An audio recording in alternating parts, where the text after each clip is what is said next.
tes sandales de tes pieds, car le lieu que tu foules est une terre sainte. On vient d'atterrir à Mexico, direction Tlaxcala et Oaxaca, à 25 et 95 km respectivement. Ce sont des villes qui sont à 25 et 95 km de Mexico, et ce sont des villes que Espérance Signou va nous faire découvrir.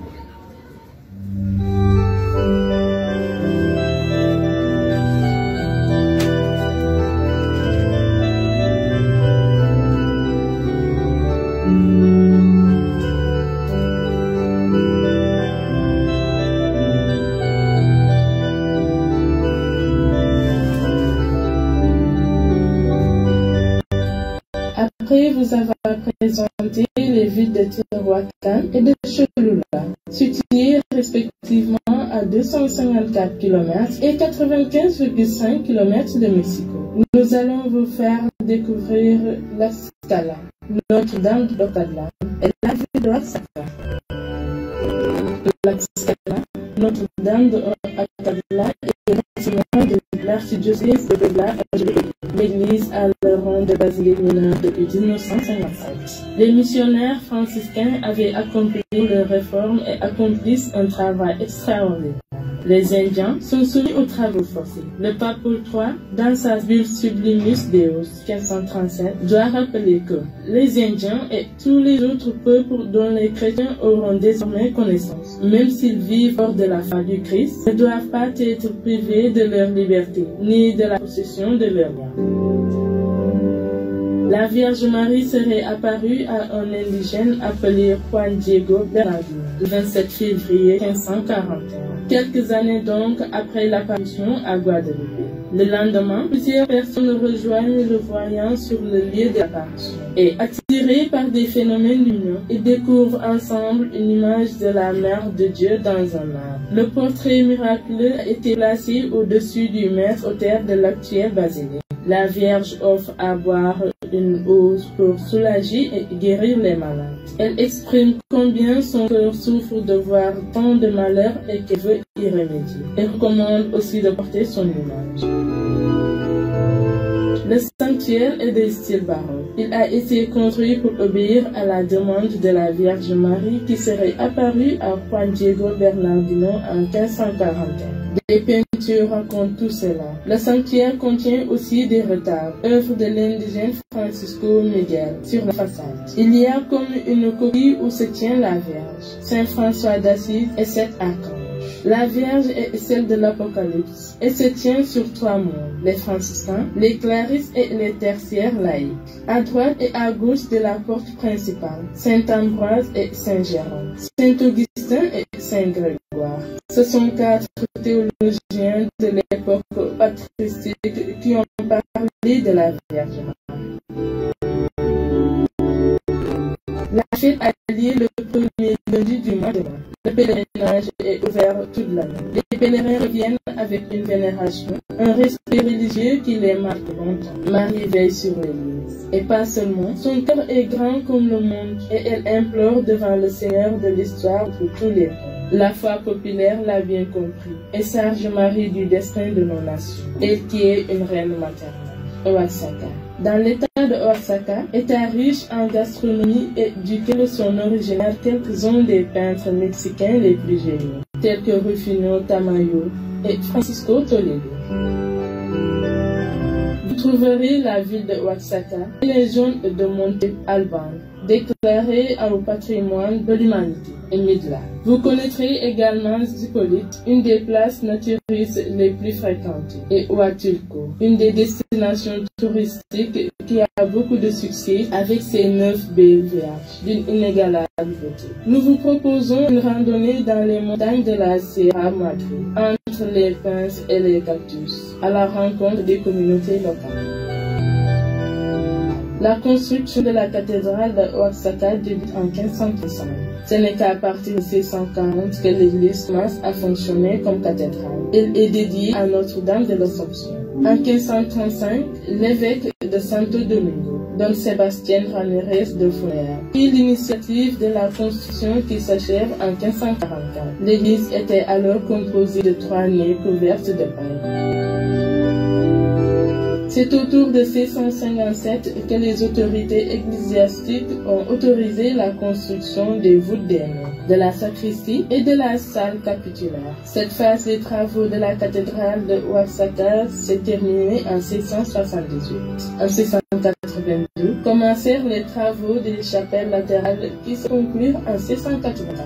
Les 2 chapelles de grande importance sont les dernières de l'année avec à gauche celle dédiée au Seigneur de la Foudre, Seigneur del Rio, et celle de droite contient les restes de la croix de Huatulco.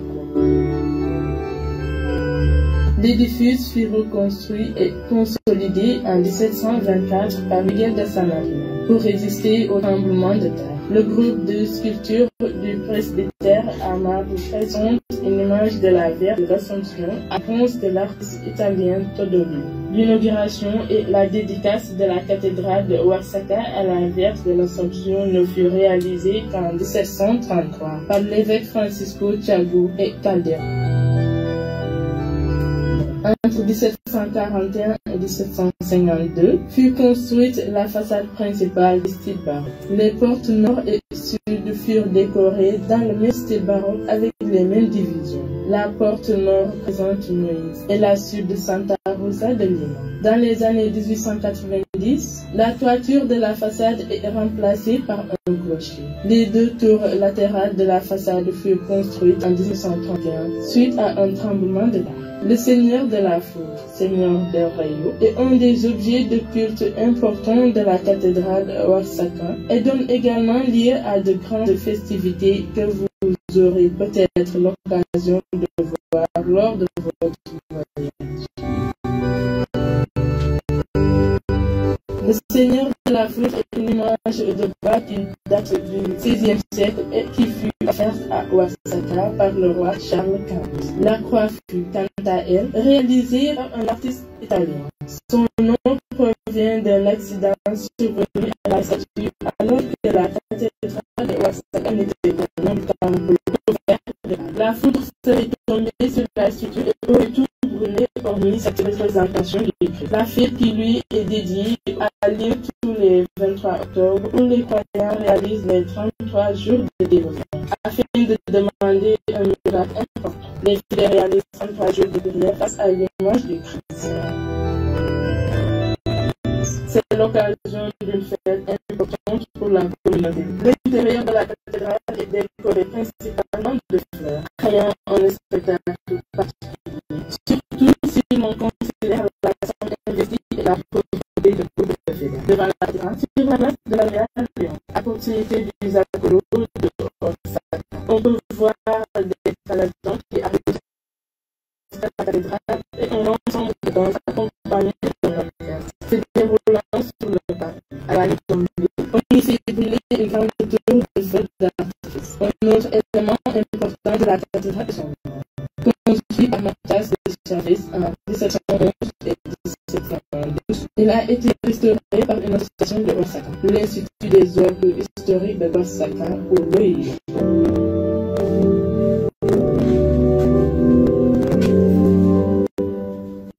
Voilà, merci beaucoup à toi, merci à toi Espérancillo pour cette belle carte postale sur la cathédrale d'Oaxaca et de Notre-Dame de Ocatlan. Alors, les filles, je rappelle que vous suivez toujours sur les pas du Christ, numéro 86, et oui, c'est celle du peu. C'est tous les lundis de 18h à 19h30. Vous avez... Et si on se mettait à orner nos églises de fleurs, c'est impressionnant de voir les Mexicains. Je ne sais pas si c'est un culte, mais prendre beaucoup de fleurs pour les mettre dans toute l'église. Ça fait un beau chant. En tout cas, les fleurs, on sait que c'est joli. C'est joli. Voilà, le partout ils sont, ils ne font que embellir cet espace. Voilà, très bien. Parce que quand on le fait pour Dieu, c'est autre chose. Voilà. Alors maintenant, retour au studio pour faire, pour suivre l'histoire d'un prophète, le prophète Josué, avec Loïc Jérémy, théologien qu'on a déjà eu à rencontrer. Il est organisateur aussi de pèlerinage en Israël, il vit en Israël. Alors, suivez ces explications qui sont des explications bibliques. Voilà. Quand je vois aujourd'hui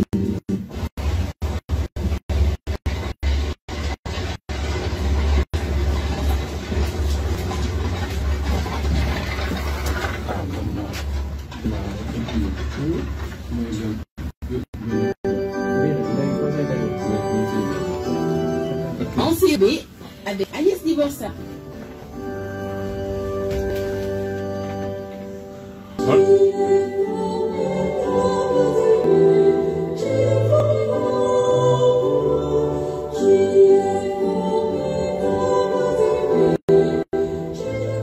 Voilà, Agnès Divorça n'est pas là, mais à sa place, on va présenter justement, comme je venais de le dire tout à l'heure,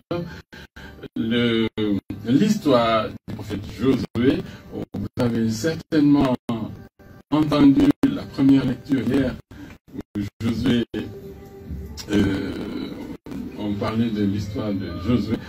Et là, c'est Loïc Jérémy qui est théologien et qui est organisateur de pèlerinage en Israël, qui nous en dit un peu plus sur le prophète Josué.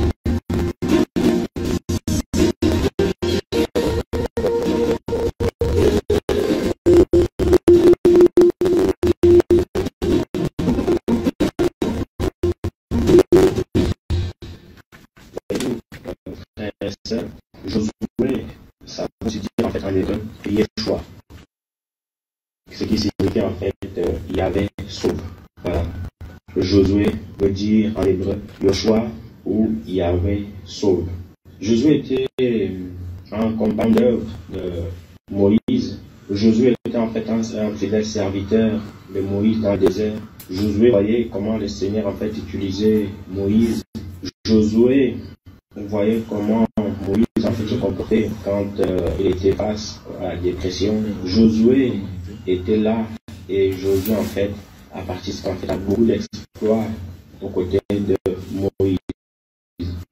Mais comme vous le savez, une fois que le maître est parti, alors ça lui a fait prendre le relais. Et voyez-vous comment on l'a dit dans le livre de Deutéronome, où Moïse en fait va mourir. Alors le Seigneur va choisir Josué pour continuer en fait le travail, puisque voyez-vous, il fallait que les Hébreux aillent conquérir le pays de la terre promise, à savoir Canaan, et il fallait en fait un conducteur. Et c'est Moïse qui avait été choisi. Donc, d'emblée, d'entrée de jeu, le chapitre 1 de ce livre, puisqu'il comporte 24 chapitres, le chapitre 1 de ce livre nous montre premièrement comment le Seigneur va installer Josué à la tête des Israélites. Et le Seigneur va dire à Josué que la Bible, dans Josué 1, verset 8 là-bas, que la Bible ne devait pas s'éloigner de sa bouche. Il devait en fait s'appliquer à la méditer et à l'enseigner et la mettre aussi en fait en pratique. Parce qu'en faisant cela, voyez-vous, le Seigneur serait avec lui dans ses entreprises. Au chapitre 2, Josué va en fait envoyer 2 espions dans la ville de Jéricho, dans le pays de Canaan, dans la ville de Jéricho, pour d'abord en fait aller espionner, pour aller faire, comment on dit, les éclaireurs, pour voir comment en fait ce pays était. Ces espions vont partir, vont arriver à Jéricho, et puis vont regarder le pays. Le pays était, il y avait de bonnes choses, hein, très très beau. Et ils ont aussi trouvé en fait une femme qui s'appelait Rahab, une prostituée. Et cette prostituée-là en fait que le Seigneur va mettre sur la route, qui va les protéger, qui va les garder durant en fait leur espionnage, leur éclairage, pendant que les gens voulaient en fait la vie. Et cette prostituée en fait les a fait comprendre, écoutez, j'ai entendu, nous avons entendu dans notre pays ici tout ce que le Seigneur a fait pour vous.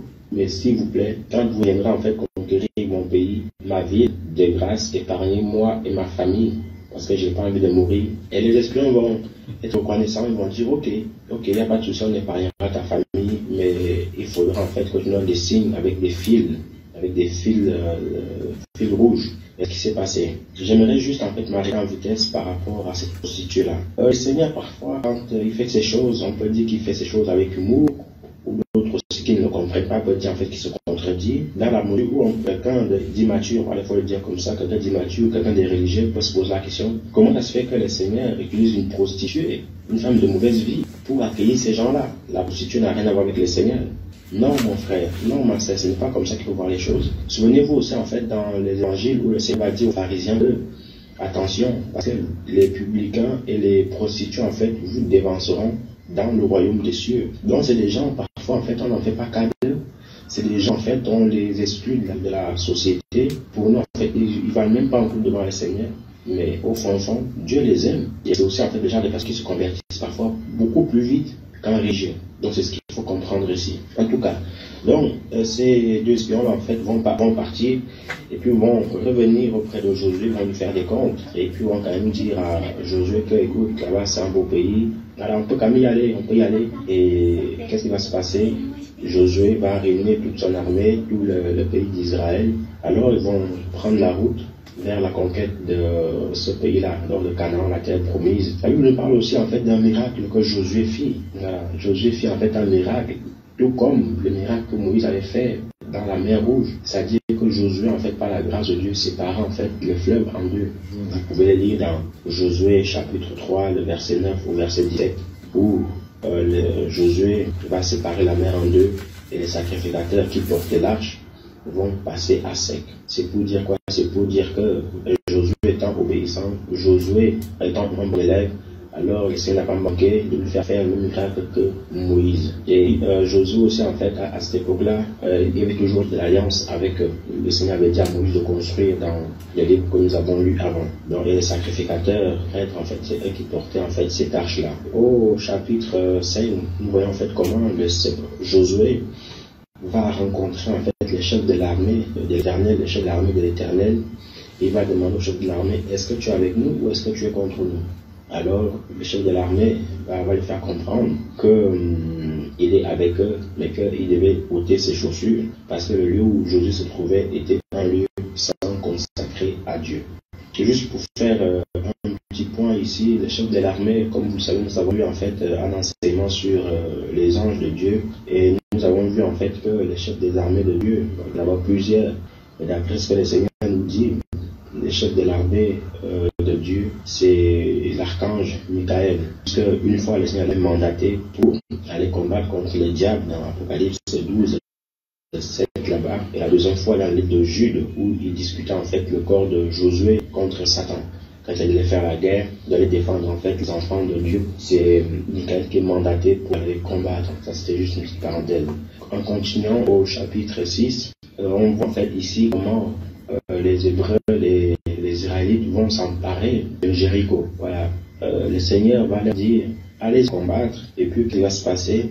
Moïse devait donner en fait un ordre bien précis aux sacrificateurs, même à tous les enfants d'Israël, que on va tourner autour de la ville, et la 7e fois, en mon signal, vous allez en fait donner des cris de joie, vous allez chanter, et puis en fait, les murs de Jéricho en fait vont s'écrouler. On va s'arrêter par rapport aux murs de Jéricho. C'était des murs très très immenses. C'était des murs mais totalement magnifiques. Et étant de l'extérieur, vous pouvez pas voir ce qui se passe à l'intérieur. C'était vraiment en fait barricadé. C'est des murs qui étaient vraiment barricadés. C'est comme entre parenthèses, vous vous souvenez en fait du mur de Berlin, mais c'était encore plus puissant parce que ces gens en fait savaient vraiment en fait ce qu'ils construisaient. Il y a qu'à voir en fait les pyramides de l'Égypte qui ont existé pendant des milliers d'années, des millions d'années. Donc c'est des gens en fait qui étaient vraiment calés dans la construction, même si de nos jours, il est vrai en fait que la construction elle a évolué et on peut dire que à Jéricho c'est plus que des bunkers en fait. Mais ce qui est puissant ici, c'est que ces bunkers qui protégeaient les Cananéens, juste des chants, des louanges, ont fait tomber ces bunkers-là. Quelle puissance, quelle grâce, c'est magnifique. Hein. C'est des choses en fait, on peut dire au Seigneur, Seigneur, j'aurais aimé être là. Seigneur, j'aurais aimé assister à toutes ces choses-là parce que c'est tellement grandiose, c'est tellement magnifique. Quand les yeux voient ça, voilà, on n'en revient pas tout simplement. Donc voilà un peu ce qui s'est passé. Les louanges, les cantiques, les sons son de la trompette ont fait tomber les murs de Jéricho. Et puis en fait, les Hébreux se sont saisis.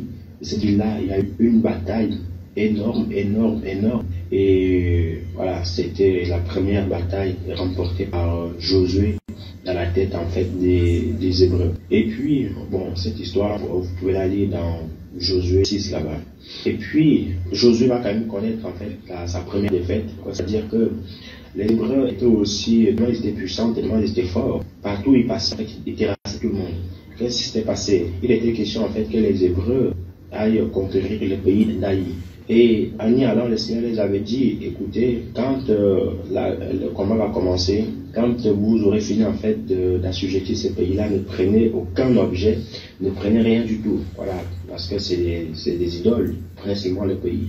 Mais il va y avoir quelqu'un, un jeune homme nommé en fait Akan, qui va en fait cacher des ustensiles avec lui. Et ce qu'il ignorait, c'est que Moïse, aujourd'hui, ne le voyait peut-être pas. Le Seigneur l'avait vu. Après, voyez-vous, à cause de cela, Josué et toute sa cohorte, en fait, ils vont subir une défaite pas possible. Alors Josué rentra en lui-même. Il va se dire, mais Seigneur, qu'est-ce qui s'est passé pour que nous puissions perdre un tel combat? Qu'est-ce qui s'est passé pour que tu puisses nous lâcher comme ça? Je ne comprends pas, explique-moi. Alors Dieu va lui expliquer, écoute Josué, ce qui s'est passé là, c'est que les ordres que j'ai donnés, une fois que vous aurez fini de conquérir ce pays-là, et ces ordres-là, quelqu'un avait désobéi. Et le Seigneur, par sa grâce, va dire à Josué, écoute, rassemble toutes les 12 tribus d'Israël, et puis tu vas faire des enquêtes, et puis moi je vais te dire comment faire. Alors, ça a commencé, on a rassemblé les 12 tribus, on va prendre telle tribu, dans cette tribu-là, on va prendre une famille, dans cette famille-là, en fait, on va prendre le père, dans cette famille-là, on va prendre les enfants, jusqu'à ce qu'on trouve le coupable. Le coupable ici, en fait, était Akan, qui faisait partie, en fait, de 12 tribus d'Israël. Alors, Josué va dire à ce jeune homme que, écoute, Akan, mais qu'est-ce qui s'est passé? Dis-moi ce qui s'est passé, pourquoi tu as pris cela, et où est-ce que tu as mis ces choses-là? Et le jeune va lui avouer où est-ce qu'il les a mis et puis pourquoi en fait là, il a fait cela. Alors Josué va lui dire, écoute, je dois respecter l'ordre de Dieu. Il a été mis à mort, on l'a tué. Et puis, quelques temps après, les Hébreux sont repartis en fait pour reconquérir ce pays-là. Et au chapitre 8, la Bible nous dit en fait qu'ils ont gagné cette bataille-là. Ce qui veut dire quoi? Ce qui veut dire que, voyez-vous, le Seigneur, parfois, quand il nous dit quelque chose, c'est pour notre bien. C'est pour notre bien. Et voyez-vous aussi, quand nous faisons des prières, écoutez-moi bien s'il vous plaît, parfois nos prières stagnent, nos prières ne sont pas exaucées parce qu'il y a quelque chose en nous que nous gardons, il y a un péché en nous que nous gardons, que nous chérissons, que nous ne voulons pas que quelqu'un sache, que nous ne voulons pas en fait qu'il soit dévoilé, et c'est ça qui bloque nos prières. Ce qu'on appelle en fait le péché mignon. Mais devant les Seigneur, il n'y a pas de péché mignon. Devant les Seigneur, le péché, ça reste un péché. Tu respectes tous les commandements de Dieu, sauf un. Et c'est ce péché mignon-là que le Seigneur, tu t'en débarrasses pour que tes prières aussi soient exaucées. Et ce qui s'est passé ici, c'est que les Hébreux amenés à combattre Yalani. Parce qu'il y avait un péché qui était caché. Il y avait quelqu'un qui avait péché. Alors ça amenait en fait une défaite dans tout le pays. Ça veut dire quoi? Ça veut dire que toi aussi, si tu sens des blocages dans tes prières, dans les blocages en fait dans l'exaucement de tes prières, ça veut dire que peut-être aussi ces péchés-là qu'il faut que tu enlèves. Tu gardes ça, tes prières auront du mal à être exaucées. Mais une fois que tu t'en débarrasses, tu donnes vraiment la force à Dieu, le Seigneur va te pardonner et tu verras que ça va ouvrir beaucoup de chemins à des bénédictions, à la grâce de Dieu. Donc c'est toi qui sais, examine-toi et puis sois juste, sois intègre et sois honnête envers toi-même et envers Dieu. Donc voilà un peu la leçon de la défaite des Hébreux. Du chapitre 10 au chapitre 12, 10, 11, 12, il y a eu les batailles que les Hébreux étaient vraiment formés pour être des combattants. Quasiment toutes les dans l'Ancien Testament, c'était des batailles, c'était la conquête. Et puis du chapitre 13, 14, 16, 17, 18, 19, nous voyons qu'après avoir conquis ces pays de Canaan, Josué va faire des partages à tous les 12 tribus d'Israël. Il va peut-être dire, toi Nephtali, tu occuperas tel endroit, tel endroit. Toi Ruben, tu occuperas de tel endroit, tel endroit. Toi Benjamin, tel endroit, tel endroit. Bon, ce n'était pas des Benjamin qui étaient encore là, non, parce qu'ils étaient quasiment tous morts, mais c'était en fait leur descendance qui était là. Donc voilà, mais eux-mêmes, les 12 fils d'Israël n'étaient plus vivants, puisqu'ils étaient morts avec tous, c'était les autres là, avec tous les péripéties. Ils avaient leur temps. mais c'était leur arrière-petit-fils que Moïse a fait donner en fait ces héritages-là.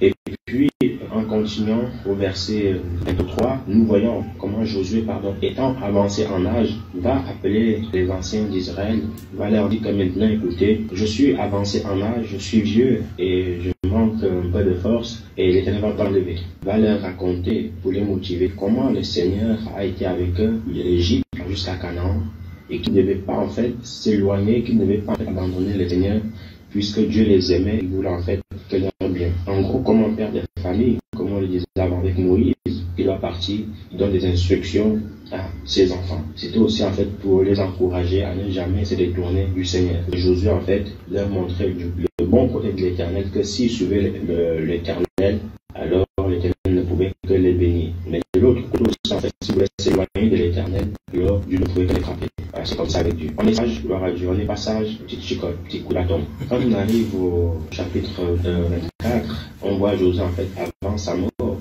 il va mettre en garde les Hébreux, en leur disant que, voici, je m'en vais par toute la terre, fortifiez-vous et prenez courage. Mais si vous ne voulez pas faire cela, moi et ma maison, nous servirons l'Éternel. Donc, en gros, sa maison devait continuer l'œuvre de Dieu. Et en gros, chacun devait prendre ses responsabilités en main. Et la Bible nous dit, en fait, voyez-vous que Josué, en fait, est mort à l'âge de 110 ans, 10 ans de moins que Moïse. Josué fit aussi beaucoup d'autres miracles. Par exemple, il a arrêté, en fait, le soleil. Il avait dit au soleil, avance et arrête-toi là. Donc, c'était aussi, en fait, pour montrer comment le Seigneur avait utilisé ce frère dans la foi, ancêtre dans la foi. Et puis voilà. Il a fait ce qu'il pouvait, par la grâce de Dieu, même plus que ce qu'il pouvait, et il n'a jamais manqué quoi que ce soit. C'est pour nous dire aussi, en fait, qu'en faisant tout ce qu'on peut avec Dieu, en respectant ce commandement, Dieu ne nous oubliera jamais. Et je termine par ça, en disant que, frères et sœurs, nous devons comprendre et savoir une chose, c'est que nous devons lire la Bible comme un livre spirituel, comme un livre puissant de Dieu. Et il y aura cette puissance avec qui s'accompagnera dans notre vie. Mais si on le lit comme un simple livre, un roman policier, ou un roman d'aventure, il n'y aura que de l'aventure. Oh, Jésus a fait, oh, Jésus est comme ci, oh, Jésus est comme ça, il est mort. Non, il n'y aura rien. Puisque tu n'as pas assez d'importance à ce que tu lis, là, il n'y aura pas non plus d'importance. Mais par contre, si tu donnes de l'importance à ces livres-là, si tu crois au miracle, si tu crois à ces choses que le Seigneur a dit, alors ta vie ne sera plus la même. Que Dieu vous bénisse abondamment. Amen, amen. Ah, super. Bon, super ce Loïc Jérémie. Lisez la Bible comme un livre spirituel. Je rappelle que vous suivez sur les pas du Christ. Si vous venez de nous prendre en route ou en chemin, c'est le magazine qui vous permet de vivre votre foi. C'est tous les lundis de 18h à 19h30 à toute l'équipe, M. Mendy, Albert, Aimé Banasambou, Maya, Espérance Signon et Agnès Dibossa. Alors, j'espère que vous avez bien entendu ce que ce prêtre à l'Assomption a dit, Loïc Jérémie. Les filles, qu'avez-vous retenu de cette histoire de Josué? Est-ce que cette histoire, c'est un prophète? Alors, il faut dire que, voilà, comme on l'a dit depuis le début, que Josué, c'était mon serviteur, c'était le serviteur de Moïse. Donc, il était là, mais tout le temps, il a vu les œuvres du Seigneur au travers de Moïse. Il a cru en Dieu. Et Dieu aussi l'a utilisé comme canal afin de pouvoir sauver son peuple. Alors, ce qui m'a plu dans ce récit, il dit que voilà, le Seigneur avait demandé à Josué de mettre la Bible dans sa bouche, de l'enseigner et de la mettre en pratique. Donc on en revient pour dire que la Bible, elle est fondamentale dans la vie d'un chrétien. On prend la Bible, on les laisse à côté de vivre aussi. Et des fois on est étonné. On est étonné de ne pas voir nos prières se réaliser. Et il y a aussi une chose, il y a des péchés mignons. Alors même ces petites erreurs que nous faisons, que nous limisons en disant non, ça c'est un mignon au péché. Il n'y a pas de péché mignon. C'est à cause de ce péché mignon-là, ce péché-là qu'on appelle péché mignon, c'est à cause de ça que Josué a eu à perdre, je pense, une bataille. Une bataille. C'est un guerrier. Vous voyez donc, il n'y a pas de péché mignon. Aussi minime soit ce péché, confessez-le et Dieu vous pardonnera. Mais si vous, quand vous êtes là, quand vous allez vous confesser, vous dites non, ça, c'est pas grave. Alors que l'autre rek mën naa tax ba yow li ngay ñaan suñu borom du parce que baalu ak ci ndaw la nga xamante ne moom nga jàpp te nga def ko. Alors, il a dit une chose très importante. C'est le cas de cette prostituée que Dieu a utilisé pour garder Josué quand il était parti. En éclaireur. Voilà. Arrêtons de juger les gens selon leur apparence ou bien nous disons que celle-là c'est une personne de mauvaise masse. Je vous l'ai dit tantôt, notre Dieu est amour. Peu importe qui nous sommes, il est là, il nous aime et nous pardonne.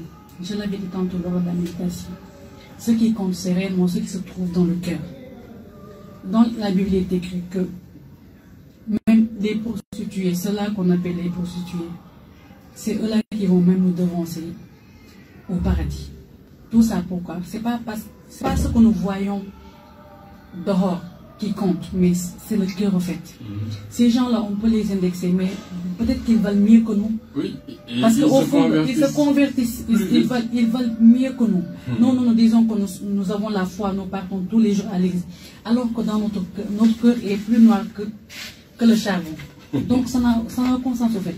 Comme on le dit, il est bien d'aller à l'église, mais avant de partir à l'église, sois sûr que voilà, ton cœur est assez propre. Ça aussi, c'est très important. Arrêtons de juger les gens. Aujourd'hui, si tu vois ton frère, ta soeur qui est en train de prendre la mauvaise route, appelle cette personne. Conseille la personne avec amour. Tout se fait avec amour. Et c'est par amour que nous pouvons gagner des âmes. Mais tu conseilles la personne avec autant de mépris. Tu fais sentir à la personne que voilà, tu as péché. La personne va te regarder et va même pas te répondre. Mais prie pour cette personne afin que le Seigneur puisse toucher son cœur et revenir. Alors, moi, tout ce que j'ai retenu dans cette histoire, c'est que la lecture de la Bible, elle est fondamentale dans la vie d'un chrétien. Et surtout, il y a un chant que j'aime bien. Levez l'étendard de l'amour, alléluia. Trompette, sonnez les combats. Christ nous a donné la victoire. Alléluia, Jéricho est tombé. On va l'écouter tout à l'heure. C'est une chanson que j'aime bien parce que quand on vous dit que la louange brise des chaînes, l'exemple parfait, elle est là. Que Dieu nous bénisse. Merci, Aimé Bana Maya. En tout cas, ce qui a été dit a été dit. Moi, tout le temps, en fait, c'est que Aimé dit, moi, si vous constatez dans mes discours, j'ai l'habitude de le répéter, la lecture de la Bible. Et à travers la Bible, on sait que si nous exploitons bien la Bible et qu'on décide de mettre en œuvre ce qu'on lit, on aura beaucoup de références en fait. Parce que on a donné aujourd'hui l'exemple de Josué par exemple. Josué, il a été assez fidèle à Moïse. Tout ce que Moïse faisait, c'était lui qui secondait. Quand il devait aller sur la montagne, il avait désigné que Josué pour le suivre. Donc, et après cela, il a gagné la confiance de Dieu. Moïse, c'est Dieu qui l'avait choisi. C'est pourquoi, après Moïse, donc, le peuple a décidé de suivre Josué. Et lui aussi, et vu qu'il croyait aussi au Dieu qui avait choisi Moïse, jusqu'à lui servir fidèlement, il a continué au fait de mettre en œuvre ces œuvres-là que Dieu dictait à Moïse. Et maintenant, comme on l'a dit tout à l'heure, à un moment seulement, il a fait une seule transgression, aussi petite que ce soit, mais au fait, ça lui a coûté. Ce qui veut dire qu'en fait, on ne peut pas croire en Dieu et ne pas lui faire totalement confiance. Tu crois en Dieu, en fait, crois jusqu'au bout, avec fidélité, parce que lui, il t'aime d'un amour, en fait, inconditionnel. Donc, tu dois lui lui faire confiance d'abord avant de pouvoir lui croire. Mais tu ne peux pas dire que je crois en telle personne alors que tu n'as pas confiance en cette personne-là. Ça ne peut pas aller. Parce que Dieu, si tu te dis, en fait, je crois en lui et que tu n'as pas confiance en lui, tout ce que tu feras, dans ton cœur, tu vas douter. Et si tu doutes, tu n'y arriveras pas. On a l'exemple de Jésus, par exemple, lorsqu'il parlait au figuier, qu'il a cherché, en fait, le lendemain, quand les apôtres ont passé et qu'ils ont vu que le figuier a séché, ils étaient étonnés. Comment tu as fait? En fait, tu as commandé seulement au figuier que voilà, il ne produit un peu de fruits et voilà qu'il est mort. Donc, il a dit, si vous croyez que, en fait, je vous le dis, si vous avez la foi, il vous suffira juste de dire à cette montagne, octroie de cette montagne. Et si vous le dites sans douter de votre cœur, il a bien précisé. Si vous le faites sans douter, mais si tu ne crois pas en quelque chose réellement, forcément tu doutes. Et c'est ce qui gâte ta prière. C'est ce qui t'amène des blocages, c'est ce qui en fait t'empêche d'aller vers ton héritage. Parce que Satan, souvent, il va essayer de semer cet esprit de doute là dans ton cœur pour que tu n'atteignes pas ton héritage. Il ne veut pas que tu te glorifies en Dieu. Mais c'est à nous de refuser. Et il faut s'appuyer tout le temps sur la parole. C'est la parole qui peut nous sortir des situations. C'est la parole de Dieu qui peut nous sauver. Il n'y a pas autre chose. Donc si, en fait, on est là à inciter les gens, à les encourager, à parler, c'est pas, en fait, question de vouloir, je sais pas, les taxer directement. C'est juste, nous, on sait que, en fait, c'est là-bas où se trouve la solution. Et on aimerait que chaque personne, chaque être humain trouve la solution. Et tout ce qu'on essaie de vous dire, c'est que la solution se trouve dans la parole de Dieu. Il n'y a pas autre chose. La solution se trouve uniquement dans la parole de Dieu. Donc, lisons vraiment, demandons au Saint-Esprit de nous éclairer, d'éclairer notre esprit, afin que nous puissions comprendre et de pouvoir mettre en pratique cette parole. Parce que de notre propre, en fait, intelligence, nous ne pouvons pas comprendre. Il n'y a que l'Esprit Saint qui peut nous aider. Donc, avant de lire, avant de prier, et la Bible, je rappelle, n'est pas, en fait, un livre, ce n'est pas de la littérature. C'est un livre spirituel. Donc, on a besoin de l'aide du Saint-Esprit durant la lecture et de pouvoir prendre un temps de méditation. Lire aussi ne veut pas méditer. Lire ne veut pas dire méditer aussi. Donc, ça va vraiment comment manier la parole, comment la lire, comment la méditer et comment poser des actes pour pouvoir mettre en pratique ce que nous dit la parole de Dieu. C'est tout ce que j'avais. Merci beaucoup les filles, excellent, comme on dit, 88 628 77 77. Alors, il y a une question de croire ou de ne pas croire. Alors, moi, ce qui m'a frappé dans ce texte, pour aller vite, parce qu'il est déjà 19 h, il y a le jeu qui nous prend, et il y a beaucoup d'internautes qui attendent juste à ce trésor, et que les auditeurs. Alors, le peuple d'Israël était arrivé au fleuve. Et le fleuve dont il s'agit ici, c'est le Jourdain. Et le temps, je dis, le temps est venu pour nous de traverser le Jourdain et d'entrer dans le pays que Dieu nous a promis. Confiance, le Seigneur est avec nous. Alors, comment traverser le fleuve pour atteindre l'autre rive? Voilà, c'est ça la question. Josué dit aux prêtres, prenez l'arche d'alliance, le coffre qui contient la loi de Dieu. Ils furent ainsi et ils ont obéi, hein, et les sacrificateurs, ce qu'on appelle les sacrificateurs. Et quand leurs pieds touchaient l'eau, le Jourdain cessa de couler. Et les porteurs restèrent debout au milieu du fleuve pendant que le peuple traversait à pied. Je choisi 12 hommes, un homme pour chacune des tribus d'Israël, et leur dit, emportez chacun une pierre de milieu du Jourdain, c'est-à-dire ils ont pris des pierres du Jourdain pour les emporter. De l'autre côté, nous dresserons ces 12 pierres en souvenir de notre entrée dans le pays de Dieu que Dieu nous donne. Alors, moi je fais le lien avec ce qui s'est passé ces derniers jours. Il y a un petit farceur qui est venu créer le trouble au Sénégal, il faut le prendre. dama ne yonent Moussa ak Josué ñoom ñoo xar géej gi keneen mënatu ko def yéen ngi dégg bu baax lu mel bu leen kenn nax. Voilà. C'est nous qui nous raccordons de l'importance voilà. Pour laquelle. Voilà, voilà, merci beaucoup. En tout cas, c'est très passionnant comme histoire. Vous aurez comme ça de temps en temps des histoires qui vous apportent des éclairages sur la vie d'un certain nombre de prophètes. Voilà, avec Josué, on avait fait Isaïe. Voilà. Alors, sans plus tarder, nous allons passer au jeu, le jeu qu'attendent beaucoup d'internautes et d'auditeurs.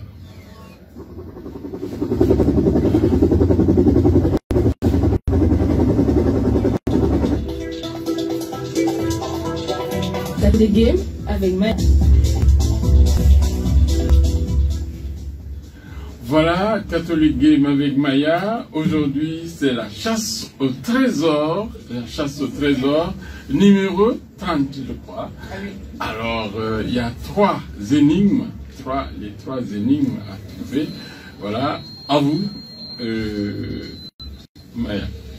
Voilà, donc place à la chasse au trésor, le numéro 30. Et comme à l'accoutumée, on va brièvement rappeler le principe du jeu. Je crois que vous le savez tous déjà. Il a déjà parlé des énigmes. On aura 3 énigmes à vous proposer. Il suffira de trouver en fait des trésors cachés ici quelque part au Sénégal.